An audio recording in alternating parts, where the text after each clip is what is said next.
Thank you, Frank. There's so many people that I want to thank for this honor and the Board of Directors from the Elgin Sports Hall of Fame.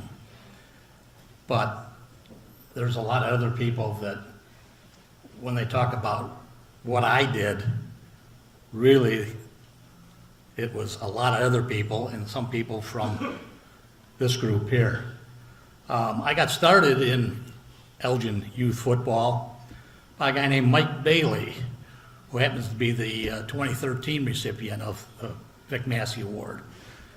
Mike was a police reporter for the Elgin Courier at the time.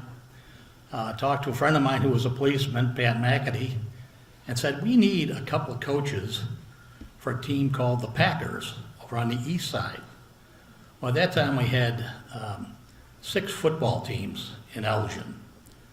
Actually 5. We had the Packers and the Rams on the east side, and the Redskins, Bears, and Vikings on the west side. And then we had good old South Elgin with the Cowboys. So we had a pretty competitive league. But as Frank mentioned, we had kids that were large, small, and there was a tendency for accidents with a big kid hitting a little kid. So by bringing in the Pop Warner program, we averaged out those weights. We put the 2 small kids against the small kid, the large kids against the large kids, and the heavyweights and the lightweights. This was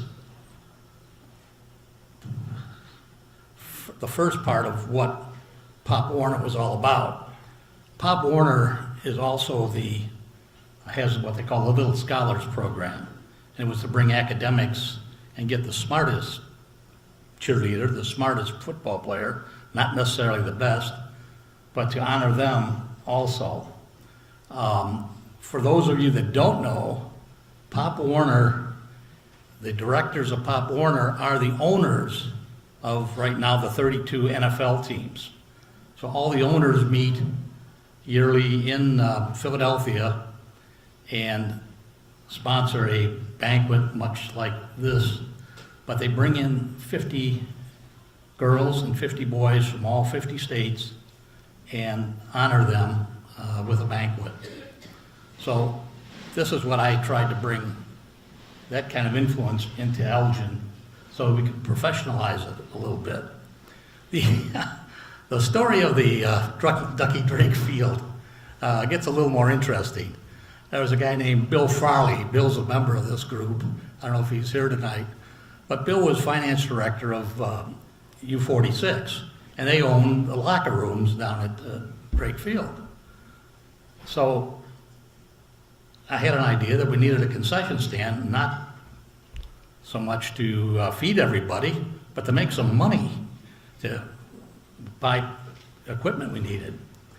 So I got Bill from U46 together with the mayor's office at that time, Dick Verbeek, Leo Nelson, and my good friend Marie Yearman, who was a council member.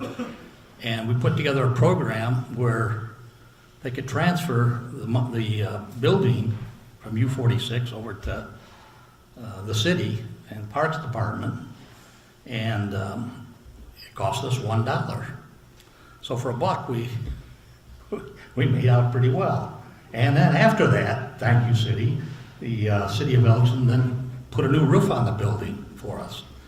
But there were people that helped out, and one of our main people that did all the work inside of the concession stand was a fellow named Tony Kozakowski.